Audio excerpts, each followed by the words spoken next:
नमस्कार दोस्तों, स्वागत है आपका अपने YouTube channel study with Shastri में। आज हमारी आपकी मुलाकात जो हुई है वो काफ़ी दिनों बाद हुई है। इसका मुझे अफसोस है कि मैं आपसे कनेक्ट नहीं हो पाया हूँ। तो मैं चाहता हूँ कि इस वीडियो के माध्यम से थोड़ी बहुत हमारे आपके बीच बात हो, कुछ हमारे जो रिश्ते हैं उस रिश्ते को बनाने के लिए हम लोग बात करें। हम लोग जुड़े हैं शिक्षा से, यानी कि हम भी जुड़े हैं और आप भी जुड़े हैं, क्योंकि हमारे चैनल का नाम ही है स्टडी विद शास्त्री, यानी कि हमारे साथ पढ़िए। कुछ वीडियो जो हैं कि पहले के पढ़े हुए हैं उनको आप देखते होंगे, कुछ वीडियो अभी नए आ रहे हैं, उस वीडियो को भी आप लोगों ने देखा होगा। वो हमारे मित्र हैं, हमारे साथी हैं, हमारे व्यवहारी हैं और हमसे काफ़ी जुड़े हुए टीचर हैं। वो हमारे साथ में ही पढ़े लिखे हैं और इस समय वो इसी चैनल पर वीडियो बना करके आपके यहाँ तक पहुँचा रहे हैं, काफ़ी मेहनत कर रहे हैं। तो मैं उनका बहुत ही दिल की गहराइयों के सतह से, मतलब दिल की गहराइयों से उनका बहुत आभार व्यक्त करता हूँ, धन्यवाद व्यक्त करता हूँ। तो मैं चाहूँगा कि अब मैं अपने टॉपिक पे आऊँ। हम लोग का जो विषय है वो ये है कि हम लोग बात करने वाले हैं कि पढ़ाई को लेकर के जो बर्डन है, जो हम लोग झेल रहे हैं कि पढ़ाई करते रहते हैं पर हमको नौकरी नहीं मिल पा रही है। मतलब पढ़ रहे हैं तो बहुत सारे लोग, यूपी बिहार में खासकर ये ट्रेंड है कि हम जो पढ़ रहे हैं वो नौकरी के लिए पढ़ रहे हैं। पर मुझे व्यक्तिगत रूप से लगता है ऐसा है कि हमको नौकरी के लिए नहीं पढ़ना चाहिए। इस बात को हमको ध्यान रखना चाहिए। जिसने भी नौकरी के लिए पढ़ा, हालांकि उसे नौकरी मिल जाए बड़ी अच्छी बात है, भगवान करे उसको मिल जाए, लेकिन जिसने नौकरी के लिए पढ़ा और नहीं मिला उसको बड़ी तकलीफ़ होती है, काफ़ी परेशानी होती है, मेंटली डिस्टर्ब होता है, काफ़ी डिप्रेशन में होता है। ना मिलने पर कभी कभी ऐसा होता है मन में सुसाइड करने का भी विचार आता है। पर यह चीज़ बहुत गलत है कि सिर्फ पढ़ाई नौकरी के लिए हो। मेरे व्यक्तिगत विचार हैं ये। पढ़ाई जो है जीवन को आदर्शतम रूप देने के लिए होना चाहिए। पढ़ाई हमेशा जीवन को शुद्ध बनाने के लिए होना चाहिए। पढ़ाई हमेशा जीवन को सुखी बनाने के लिए होना चाहिए, मन को शांत करने के लिए होना चाहिए, दूसरों से प्यार से बात करने के लिए होना चाहिए, दूसरों को आदर देने के लिए बात होना चाहिए, प्रेम करने के लिए बात पढ़ाई होनी चाहिए, मुझे ये लगता है। क्योंकि बहुत सारे इंसान ऐसे होते हैं ना जो बहुत पढ़े लिखे होते हैं, बहुत सारी डिग्री होल्डर होते हैं, पर उनसे आप कायदे से बात कर लीजिए ना, आप खुद उनसे महसूस नहीं कर पाएंगे कि आपको सुख मिला हो बात करने पर। बहुत सारे लोग ऐसे आपको देखने को मिलेंगे।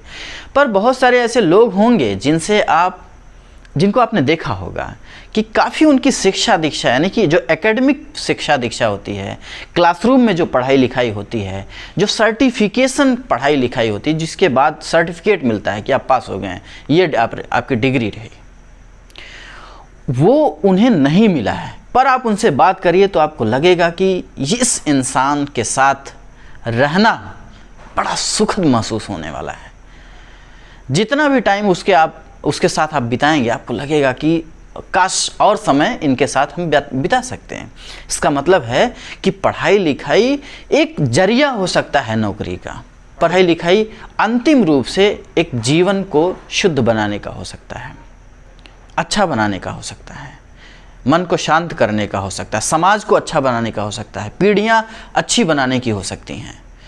हम में से बहुत सारे लोग इलाहाबाद, दिल्ली और बहुत सारे ऐसे सिटीज़ में पढ़ रहे हैं जो घर से निकल करके बाहर अकेले रूम लेके पढ़ रहे हैं। उनको भी मैं ध्यान में रख करके बात करना चाहूँगा। उनके माँ बाप उन पर पैसा खर्च करते हैं।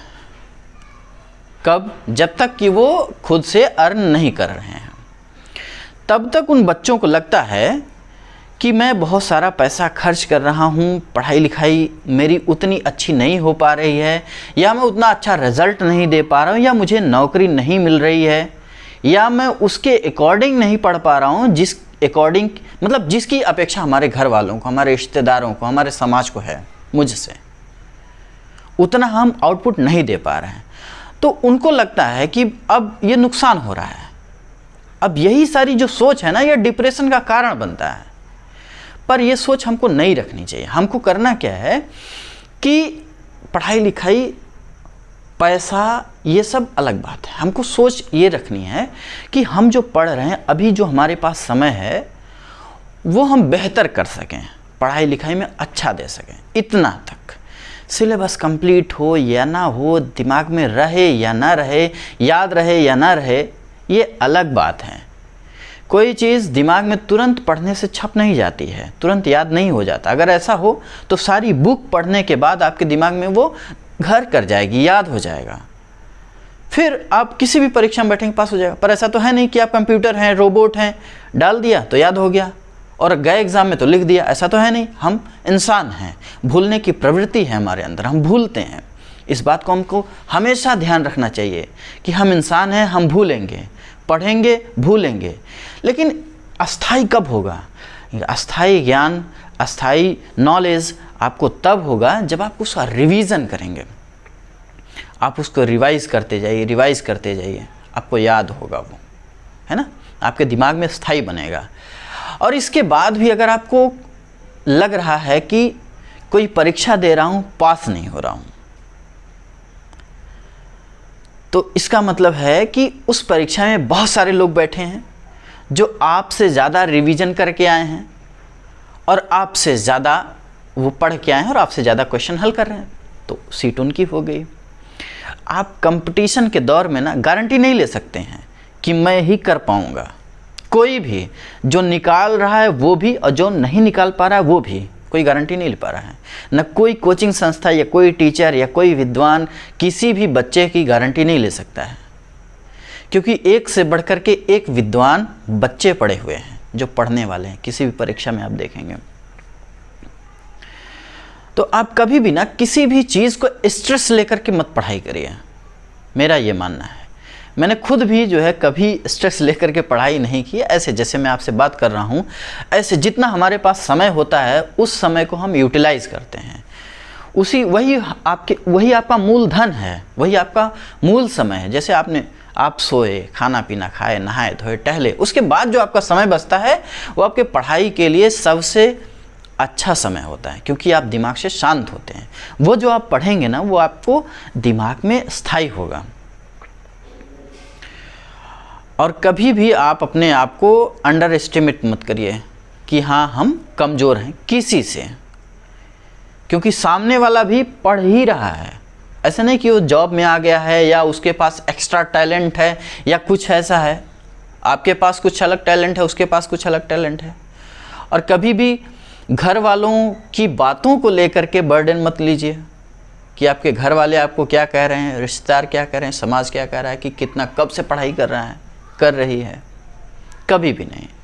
आप पढ़िए। बहुत सारे लोग, हज़ारों लोग ज़िंदगी भर पढ़ते रहते हैं, उनको नौकरी नहीं मिलती है, पर वो अपना जीवन अच्छा बिताते इसलिए हैं क्योंकि वो पढ़ाई के दौरान जो पढ़े होते हैं ना उसका अपने जीवन में उपयोग करते हैं। ठीक है, तो मैं चाहूँगा कि आप लोग बर्डन मुक्त पढ़ाई करिए, चिंता मुक्त, भय रहित, किसी भी चीज़ की चिंता नहीं कि नौकरी मिलेगी नहीं मिलेगी। पढ़ाई ज़रूरी है, वो पढ़ते रहिए तो नौकरी तो मिलेगी ही, आप परीक्षा पास करेंगे ही। ठीक है, कभी कभी ऐसा होता है ना कि सीटों के हिसाब से आपकी सफलता की दर नियत की जाती है, मतलब मापी जाती है कि आप सफल हैं कि असफल हैं। 10 सीट आई, 100 बैठने वाले हैं तो 90 तो असफल होंगे ही ना। तो क्या 90 को असफल ही मान लेंगे, फेल मान लेंगे? नहीं ना। हो सकता है कि अगली बार जो सीट आए वो 50 आ जाए तो 50 असफल होंगे। यानी कि पहले कितनी थी? पहले 10 ही लोग सफल थे, अब 50 लोग कैसे हुआ?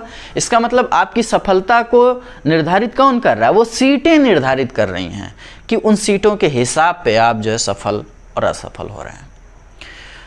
नौकरी को आप अपना जीवन मत मानिए। आपका जीवन है तो नौकरी है, ठीक है। और मन शांत है तो पढ़ाई अच्छी होगी, आपके विचार अच्छे होंगे, और विचार अच्छे होंगे तो आपके दिमाग में जो भी आएगा ना वो अस्थायी रहेगा। बस इतना ही कहना चाहूँगा। तब तक के लिए नमस्कार, फिर मिलेंगे दूसरे वीडियो में। और अगर आपका कोई भी प्रश्न होगा तो आप लोग कमेंट में हमसे पूछिएगा। इस पर भी आपकी कोई राय हो या मेरी कुछ बातों से असहमत हैं तो आप लोग कमेंट बॉक्स में ज़रूर हमको बताइएगा, इंतज़ार रहेगा।